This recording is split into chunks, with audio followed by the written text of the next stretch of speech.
ಏನು ಬೆಳೆಯಕ್ಕಾಗಲ್ಲ, ಬರಡು ಭೂಮಿ ಅಂತ. ಇಲ್ಲಿ ನನ್ನ ಎದುರುಗಡೆ ರೈತರು ಶ್ರೀನಿವಾಸ ರೆಡ್ಡಿ ರೈತರಿದ್ದಾರೆ, ಶಿಲ್ಪಾ ಅವರಿದ್ದಾರೆ, ಭಾರತಿ ಅವರು, ಶಾಂತಮ್ಮ, ಇವರೆಲ್ಲ ಇಲ್ಲೋರೆ, ಲೋಕಲ್ ಅವ್ರೆ. ಈ ಜಮೀನವ್ರು ಇವರು. ಅವ್ರು ಹೇಳಿದ್ರು ಜಮೀನವ್ರು ಎಲ್ಲ ಕೊಟ್ಟು ಬಿಟ್ಟಿದ್ದಾರೆ, ಬೇರೆಯವ್ರು ಯಾರೋ ಬಂದು ಸ್ಟ್ರೈಕ್ ಮಾಡ್ತಾ ಇದಾರೆ ಅಂತ. ನೋಡಿ ಜಮೀನವರು ಇಲ್ಲೇ ಇದ್ದಾರೆ ನೋಡಿ. ಒಳ್ಳೆ ಸಪೋರ್ಟ, ಸುಮಾರು ಒಂದು 30 ವರ್ಷದ ಮೇಲೆ ಆಗಿರ್ಬೇಕು ಸಪೋರ್ಟ. ಪಕ್ಕದಲ್ಲಿ ಗ್ರೀನ್ ಹೌಸ್ ಮಾಡಿದ್ವಿ, ಪಾಲಿ ಹೌಸ್ ಇದೆ, ತೆಂಗಿನ ಮರ ಇದೆ. ಇದೆಲ್ಲ ನಮ್ ಕಣ್ಣಿಗೆ ಕಾಣುವಂತ ಗ್ರೀನರಿ ಇದು.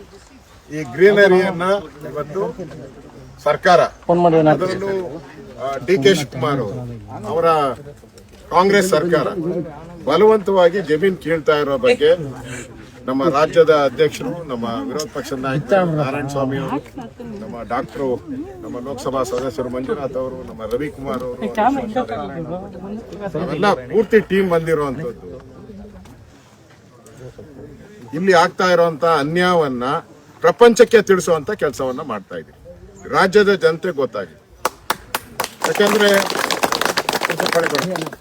ರಾಜ್ಯದ ಜನತೆಗೆ ಏನು ಕಾಂಗ್ರೆಸ್ ಅವರು ಕಟ್ತಾ ಇದ್ದಾರೆ ಅಂದ್ರೆ, ಇದೆಲ್ಲ ಬರಡು ಭೂಮಿ. ನಾವು ಅವ್ರಿಗೆಲ್ಲ ದಾನ ಕೊಟ್ಟಂಗೆ ಹಣ ಕೊಡ್ತಾ ಇದೀರಿ, 2 ಕೋಟಿ ಅಂತ ಇದೆ. ಇದು ದಾನ ಅಲ್ಲ, ಶಾಪ ಅದು. ಅದರಿಂದ ನಾವು ಇಲ್ಲೇ ರೈತರಿದ್ದಾರೆ. ಏನು ರೆಡ್ಡಿ ಅವರೇ, ಜಮೀನು ಇದೇನು ಬರಡು ಭೂಮಿನ?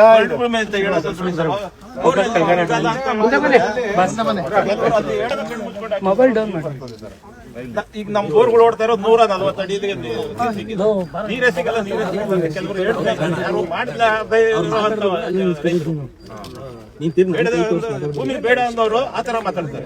ಇಲ್ಲೆಲ್ಲ ನೀವೇ ನೋಡಿ ಸರ್, ಕಣ್ಣಲ್ಲಿ ನೋಡಿ ಏನು ನಮ್ಮ ಏನ್ ಹೇಳ್ತೇವಮ್ಮ ನೀನು? ಈಗ ಜಮೀನ್ ಏನಾನ ಈಗ ಕಬಡ್ಡಿ ಮಾಡಕ್ ಬಂದಿದ್ದಾರೆ ಕಾಂಗ್ರೆಸ್ ಅವರು, ಮಾಡಿಬಿಟ್ಟು ಈ ಸೈಟ್ ಗಳನ್ನ ನಿಮ್ಮೂ ಕೂಡ ಅಲ್ಲ. ಅವ್ರೇನು ಯಾರ್ಯಾರೋ ಎಲ್ಲಿ ಇಡೀ ದೇಶದಲ್ಲಿ ಯಾರು ಬರ್ತಾರೋ ಅವರು ದುಡ್ಡು ಕೊಟ್ಟು ಪರ್ಚೇಸ್ ಮಾಡ್ತಾರೆ. ಅದರಿಂದ ಲಾಭ ಬರ್ತೈತೆ.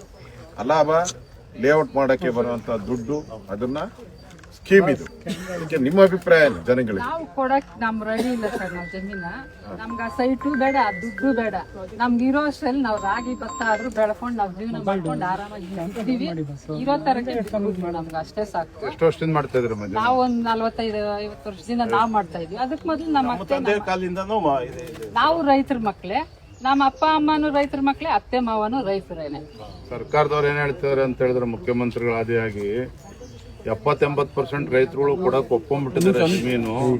ಯಾರು ಹೋರಾಟ ಮಾಡ್ತಾರೆ ರೈತರೇ ಅಲ್ಲ ಅನ್ನೋ ವಾದವನ್ನು ಕೂಡ ಅವ್ರು ಹೇಳ್ತಾರೆ. ಶಾಲ ಹಾಕೊಂಡ್ ಬಂದವ್ರೆ, ಬೇರೆ ಪಕ್ಷದವ್ರು ಶಾಲ ಹಾಕೊಂಡ್ ಬಂದವ್ರೆ, ರೈತರಲ್ಲ ಅಂತ ಹೇಳ್ತಾರೆ ಸರ್. ಬೇರೆ ಊರವ್ರ ಕಾಂಗ್ರೆಸ್ ಅವ್ರು ಹೇಳ್ತಾವ್ರೆ ಬೇರೆ ಊರವರು ಅಂತ. ಸರ್ ಬಾಯಿ ಬಿಟ್ರೆ ಸುಳ್ಳು. ನಮ್ದು ಎಷ್ಟು ಎಕರೆ ಇದೆ ಇಲ್ಲಿ ತೋಟ? 15 ಎಕರೆ ಇದೆ. ನಿಮ್ಮ ಹೆಸರು 15 ಎಕರೆ. ಏನಕ್ಕೆ ಅಂದ್ರೆ 1 ಎಕರೆ 2 ಎಕರೆ ಮಾತ್ರ ರೆಡಿ ಇದಾರೆ ಅದು ಕೃಷಿ ಮಾಡೋದಕ್ಕೆ. 10-15 ಎಕರೆ ಇರೋರು ಕೊಡೋದಕ್ಕೆ ರೆಡಿ ಇದಾರೆ ಅಂತ ಒಂದು ವಾದ ನಡೀತಾ ಇದೆ. ಇನ್ನು ಊರ್ ಪಕ್ಕ ಕೆಂಪೈಪಳ್ಳಿಗೆ ಸೇರಿರೋದು 4 ಎಕರೆ ಇದೆ. 15 ಎಕರೆನೂ ನೀವು ಮಾಡ್ತಾ ಇದ್ದೀರಾ? ಒಳ್ಳೆ ಪ್ಲಾಟ್. ಇಲ್ಲಿ ನೀವು ಮುಂದಕ್ಕೆ ಹೋದ್ರೆ ಅಡಿಕೆ ಇದೆ, ರೇಷ್ಮೆ ಇದೆ. ಇಲ್ಲಿ ಸ್ವಲ್ಪ ಮುಂದೆ ನಿಮ್ಮ ಅಕ್ಕಪಕ್ಕದ ಜಮೀನವರ ಅಭಿಪ್ರಾಯ ಬೇಡ, ಅಕ್ವೈರ್ ಆಗೋದ್ ಬೇಡ. ಇದು ಬರಡು ಭೂಮಿ ಎಲ್ಲ, ಇದು ನೀರಾವರಿ ಭೂಮಿನೇ. ಬರಡು ಭೂಮಿ ಅಂತ ಜನಗಳು ಕಾಣಿಸ್ತಾ ಇಲ್ವಾ? ಎಲ್ಲೋ ನಿಂತ್ಕೊಂಡು ಬರಡು ಭೂಮಿ, ಕೊಚ್ಚೆ ನೀರು. ಅದೇ ಕೊಚ್ಚೆ ನೀರಿಂದ ಎಷ್ಟೋ ಜನ ಬದುಕ್ತಾ ಇದಾರೆ. ನಮ್ಗೆ ಯಾವ್ದೇ ರೀತಿ ಯಾವ ಕ್ಯಾನ್ಸರ್ ಆತರ ಏನು ಬಂದಿಲ್ಲ. ಸುಮ್ನೆ ಸುದ್ದಿಗಳನ್ನೆಲ್ಲ ಹಬ್ಸ್ತಾ ಇದಾರೆ. ನಾವು ಸುಮಾರು 20-30 ವರ್ಷದಿಂದ ಹಸು ಸಾಗಾಣಿಕೆ ಎಲ್ಲ ಮಾಡ್ತಾ ಇದೀವಿ. ನಾವು ಅದರಿಂದ ತಿಂತಾ ಇದೀವಿ. ನಾವು ಭೂಮಿ ತಾಯಿನ ಯಾವತ್ತೂ ಬಿಟ್ಕೊಡಕ್ ನಾವು ರೆಡಿ ಇಲ್ಲ ಸರ್. ನಮ್ ಭೂಮಿ ನಮ್ಗೆ ಬೇಕು ಸರ್. ದಯವಿಟ್ಟು ನಾವು ಕೇಳ್ಕೊತಾ ಇದೀವಿ, ನಮ್ ಭೂಮಿ ನಮ್ಗೆ ಕೊಡ್ಸ್ಕೊಡಿ. ನಿಮ್ದು ಎಷ್ಟು ಎಕರೆ ಇದೆ?